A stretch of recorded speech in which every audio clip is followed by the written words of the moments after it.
प्यारे बच्चों, ऐसे तो बहुत योद्धा इस वीर भूमि पर हुए हैं, पर महाराणा प्रताप जैसा कोई नहीं। आज की वीडियो में हल्दी घाटी का युद्ध के बारे में आपको बताएंगे। किस तरीके से महाराणा प्रताप मुगलों पर अपने मेवाड़ को अजेय बनाए रखे, अपने पराक्रम की बदौलत, अपने सामंतों के बदौलत, अपने वीर सैनिकों की वजह से वह मेवाड़ जिस पर मुगल अपनी आंख गड़ाए थे, लेकिन महाराणा प्रताप ने उसको कभी भी परतंत्रता के बेड़ियों में नहीं देखा। पूर्व की वीडियो का लिंक अगर आपने नहीं सुना है तो वह डिस्क्रिप्शन बॉक्स में आपको मिल जाएगा। युद्ध की तैयारियां ऐसी चीज है जिसे किसी भी काल में गुप्त रखना संभव नहीं है।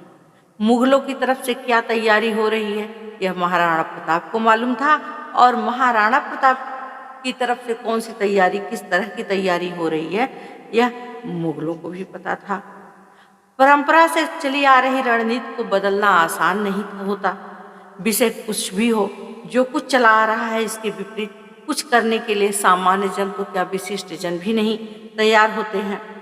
लेकिन काफी सोच विचार के बाद राणा प्रताप ने लगभग मिलीजुली रणनीति अपनाने का निर्णय लिया।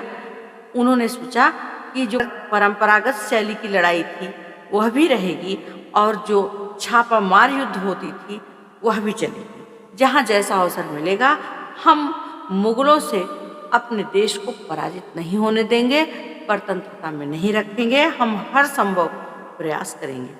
इधर मुगल सम्राट अकबर मान सिंह के रण कौशल पर उसको बहुत भरोसा था और वह सोचता था कि राजपूतों का मुकाबला अगर राजपूत से होगा तो थोड़ा मान मर्दन में आसानी हो जाएगी और उन्हें यह लगेगा कि हम घर का भेदी लंका ढावे की नीति पर काम कर रहे हैं।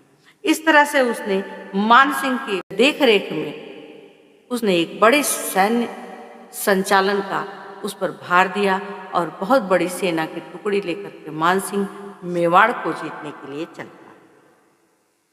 इधर उदय सिंह और राणा प्रताप मान सिंह के प्रधान सेनापति और अकबर के जो कुछ इरादे थे, जैसा कि पहले मैं बता चुकी हूँ कि अकबर एक बार युद्ध किया था और उसमें कुछ भी उसको सफलता नहीं मिली।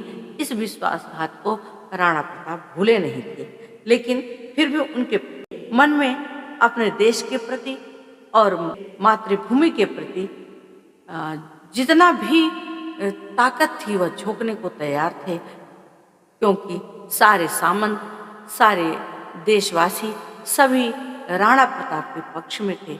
सभी चाहते थे कि हम अपने मातृभूमि को स्वतंत्र रखें।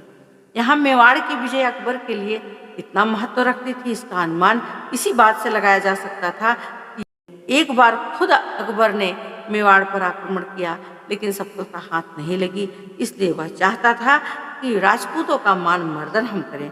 इसलिए उसने लगभग 80,000 की विशाल सेना लेकर के मान सिंह राजपूतों पर, मेवाड़ पर आक्रमण करने की सोची।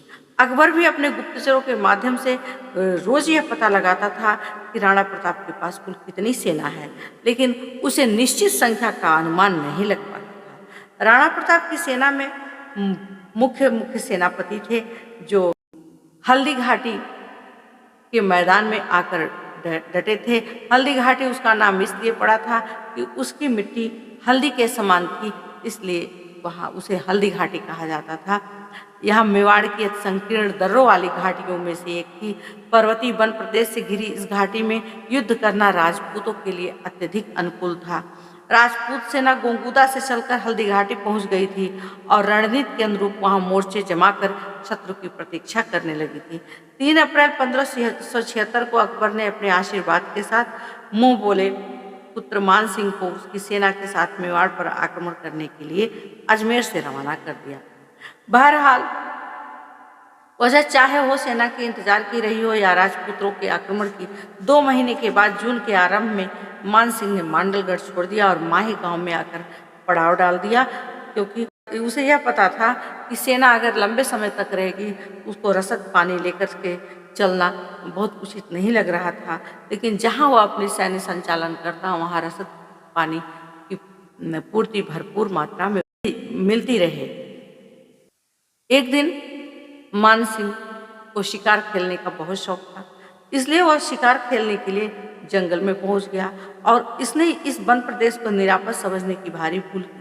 वह नहीं जानता था कि जंगल का चप्पा चप्पा वनवासी भीलों की निगरानी में है, जिनकी तीव्र दृष्टि और तीखे बाड़ों से बचकर कोई नहीं जा सकता। उसके लिए बहुत सरल था कि इस छोटी सी टोली को घेर कर मौत के घाट उतार देते, पर अपने राणा की अनुमति के बिना वह भी उसको मारना उचित नहीं समझा। एक भील युवक तुरंत महाराणा प्रताप को इसकी सूचना के लिए दौड़ाया गया। राणा प्रताप ने उसकी बात सुनने पर पल भर सारी स्थिति पर मनन किया और उसने कहा कि मानसिंह भले ही हमारा शत्रु है, पर ऐसी स्थिति में उसे घेर कर मारना कायरता होगी। प्रभु एकलिंग ने चाहा तो युद्ध भूमि में ललकार कर उसे मारेंगे। महाराणा के इस निर्णय पर कहा जाता है कुछ युवक तो क्षुब्ध हुए, पर अपने राणा के आदेश की अवहेलना वे नहीं कर सकते थे। हल्दी घाटी का युद्ध 21 जून 1576 को लगभग 8 बजे आरंभ हुआ। दोनों पक्षों के प्रधान सेनापतियों महाराणा प्रताप और कुंवर मान सिंह ने अपनी अपनी सेनाओं का संयोजन परंपरागत युद्ध के तरीके से शुरू किया। मान सिंह और उसके अनेक युद्धों के अनुभवी सिपह सालार अच्छी तरह जानते थे कि दुर्गम पहाड़ी क्षेत्रों में राजपूतों से लड़ना अत्यंत कठिन था। मान सिंह वहीं रुककर राजपूतों के आक्रमण का इंतजार करने लगा। राजपूत शत्रु सेना को देखकर जोश में आ जाएंगे, पहाड़ी दर्रों के अपनी सुदृढ़ मोर्चाबंदी छोड़कर और मैदान में आकर आक्रमण करने की गलती जरूर कर लेंगे। मान सिंह अपनी चाल में सफल रहा। राजपूतों ने अपना संयम खो दिया। अब उनसे और इंतजार ना हो सका। उनकी ओर से रणभेरी गूंजी। मेवाड़ का झंडा फहराता एक हाथी घाटी से निकलकर सामने आया। इसके साथ ही हाकिम खास सूर अपने हरावल दस्ते के साथ प्रकट हुआ। आनंद फानन में मुगलों की सामने की रक्षा पंक्ति पर टूट पड़ा। भयंकर मार काट मच गई। मुख्य सेना आते ही बादशाह बाग की समतल भूमि पर मोर्चे जमाए खड़े मुगल वाहिनी पर टूट पड़ी। हालांकि यह स्थान युद्ध के लिए मुगलों के भी अनुकूल था, फिर भी आक्रमण इतना तीव्र था कि उनके लिए अपने स्थान पर जमे रहना कठिन हो गया। भारी मार काट हुई। मुगल बड़ी बहादुरी से राजपूतों का मुकाबला कर रहे थे। मान सिंह के अधीन मुख्य सेना भी उनके नेतृत्व में डटी रही। अपनी सेना की दुर्दशा देख मुगलों के चंदावल दस्ते का प्रमुख मेहतर खान अपनी टुकड़ी को लेकर आगे आया। अनेक युद्धों का उसके पास अनुभव था। उसने एक चाल चली, तुरंत ढोल बजवाकर झूठी बात फैला दी कि अकबर एक बड़ी सेना के साथ युद्ध में पहुंच चुके हैं। पर्वतीय प्रदेश के सुरक्षित मोर्चे बहुत पीछे छूट गए थे। युद्ध बादशाह बाग से बनाम के किनारे पर पहुंच गया था। पूरी ताकत से मुगलों से भिड़ने के कारण राजपूत थकने लगे थे, लेकिन इस जातद्रोही को दंड देने के लिए राणा प्रताप का खून खौल उठ रहा था। राणा प्रताप के इशारे पर उनके सधे हुए घोड़े चेतक ने अपने दोनों अगले पैर मान सिंह के हाथी के मस्तक पर जमा दिए। राणा प्रताप ने अपने भाले से मान सिंह पर प्रहार किया, लेकिन मान सिंह जल्दी ही घोड़े की आड़ में छिप गया। भाले के प्रहार से घायल होकर उसका महावत गिर पड़ा और उसके प्राण पखेरु उड़ गए। महावत के बिना हाथी चिंघाड़ता हुआ भाग पड़ा। इस युद्ध में एक दुखद घटना यह घटी कि हाथी पर अपने पैर जमाने के प्रयास में चेतक का एक पैर उसकी सूंड में बंधी 2 धारी तलवार से बहुत बुरी तरह घायल हो गया था। अब वह पहले जैसी फुर्ती से नहीं लड़ सकता था। मान सिंह तो भाग गया, लेकिन पूर्व नियोजित रणनीति के अनुसार उसके चुने हुए सैनिकों ने अंगरक्षक दस्ते ने राणा प्रताप को चारों ओर से घेर लिया। वो चाहते थे राणा प्रताप मारा जाए, अपने अपना अपमान का बदला मिल जाएगा। लेकिन राणा प्रताप को चारों तरफ से घेरा देख करके झाला मान की नजर राणा प्रताप की तरफ पड़ी। उनको संकट में देखा तो मान सिंह के दस्तर पर टूट पड़े। भयंकर मार काट मचाते हुए शत्रु की रक्षा पंक्ति को चीरते हुए आगे बढ़ गए। मुगल सैनिकों ने पताका और छत्र और उसने झाला ने कहा कि मेवाड़ को आपकी आवश्यकता है। अपने लिए नहीं, अपनी मातृभूमि की स्वतंत्रता का संघर्ष जारी रखने के लिए आप निकल जाइए। इतना कहते हुए उसने राणा प्रताप को कुछ भी कहने का अवसर नहीं दिया और राणा प्रताप की पताका स्वयं को लेकर के युद्ध की भूमि में डटा। प्रताप ने घायल चेतक को मोड़ा और कृतज्ञता से एक बार झाला को देखा और निराश भाव से युद्ध भूमि से निकल पड़े।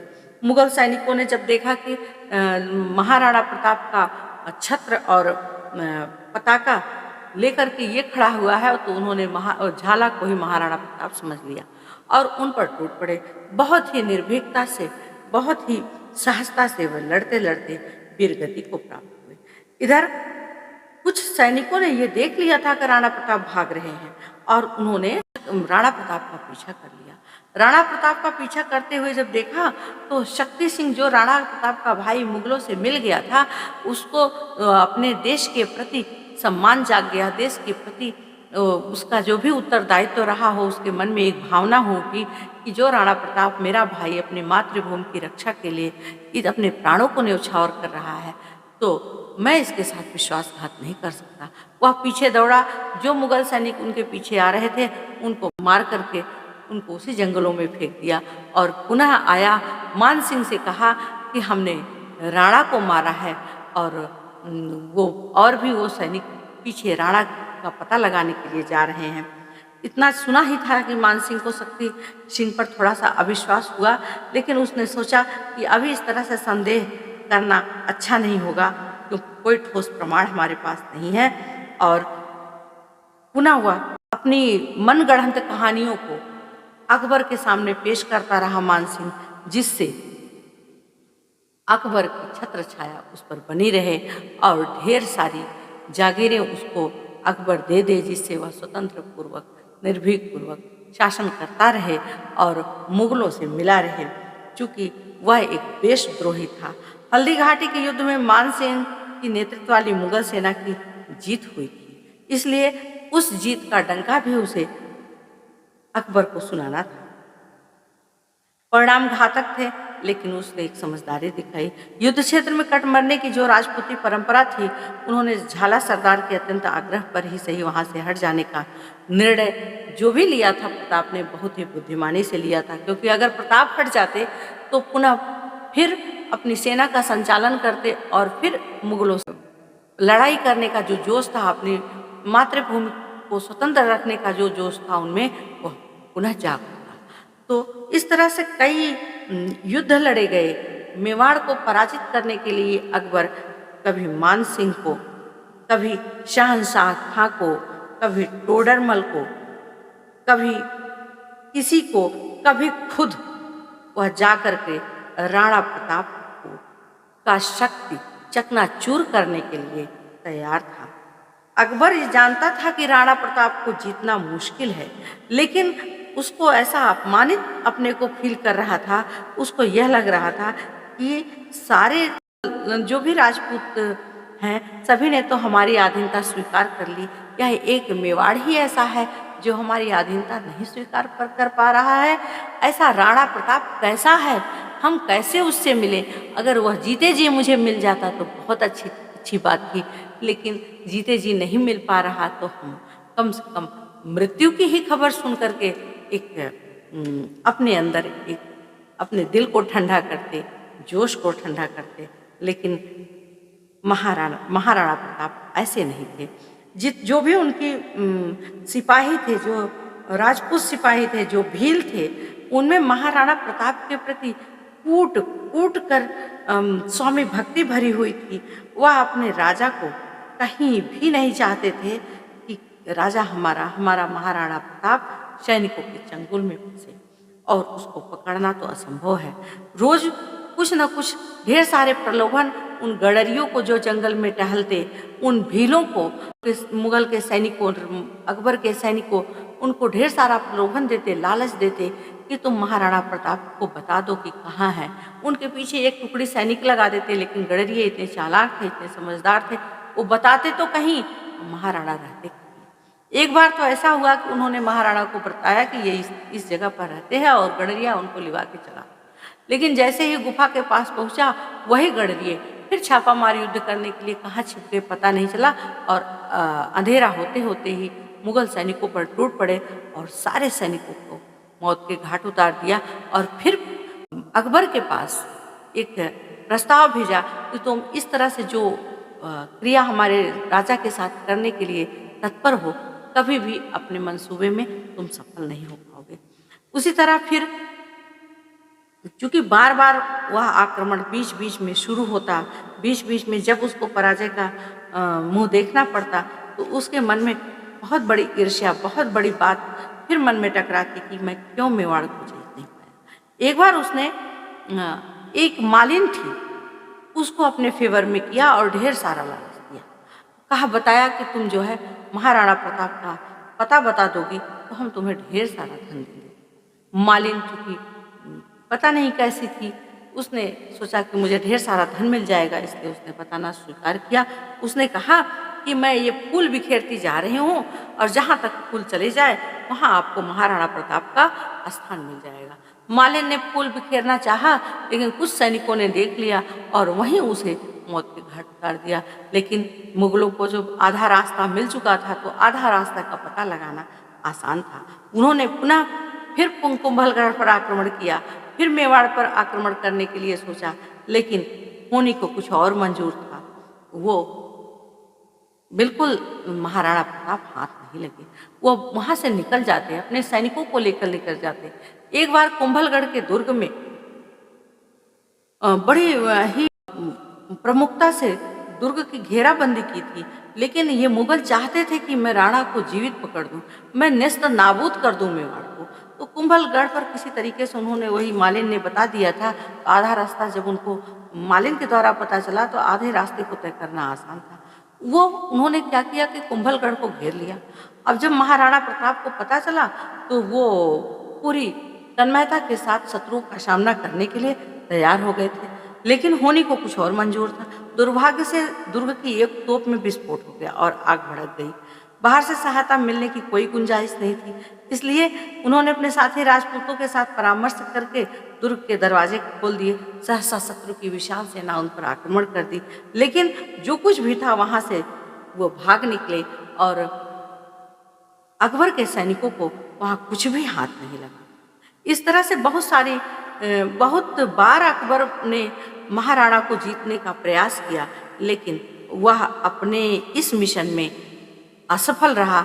वह बार बार ख्वाजा की दरगाह पर दुआएं मांगने के लिए जाता, माथा टेकता, चढ़ावे चढ़ाने के बाद वह आकर के बहुत शांति से प्रार्थना करता कि मुझे मेवाड़ को जीतने का अवसर मिले। लेकिन वह इतना अत्याचार करता था कि देव प्रतिमाओं को खंडित करता था। वह जानता था यह सब मैं कर चुका हूँ, फिर भी मेवाड़ को अपने हाथ में नहीं ले पाया, तो मेवाड़ को जीतना संभव है, क्योंकि जब तक हिंदुओं के मन पर मैं राज नहीं कर पाऊंगा तब तक यह संभव नहीं होगा। इसलिए उसने अपनी नीति थोड़ा बदल दी। उसने जो मंदिर तोड़ते थे, जो हिंदुओं को धर्म परिवर्तन करता था, अब उसने अपनी इस नीति पर थोड़ा सा बदलाव लाना शुरू कर दिया। लेकिन महाराणा अपनी रणनीति में सफल रहे। इधर एक बार खानखाना के साथ उसका युद्ध होना तय था। खानखाना युद्ध के लिए महाराणा को जीवित पकड़ने के लिए निकला, लेकिन वह खुद घिर गया और अमर सिंह जो महाराणा के पुत्र थे, बड़े ही बारीकी से उसके सैनिकों को मार काट करके उसको वापस कर दिया।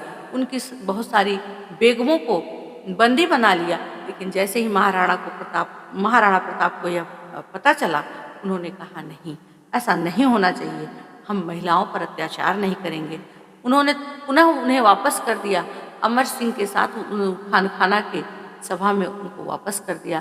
खानखाना यह देख करके उसकी आंखों में आंसू हो गया कि अगर आज यह हम लोगों के साथ होता, हम अगर इन हिंदुओं की महिलाओं को इस तरह बंदी बनाते तो बहुत ही बुरा व्यवहार उनके साथ होता, लेकिन हमारी बेगमों को सुरक्षित तरीके से हमारे पास लौटा दिया गया।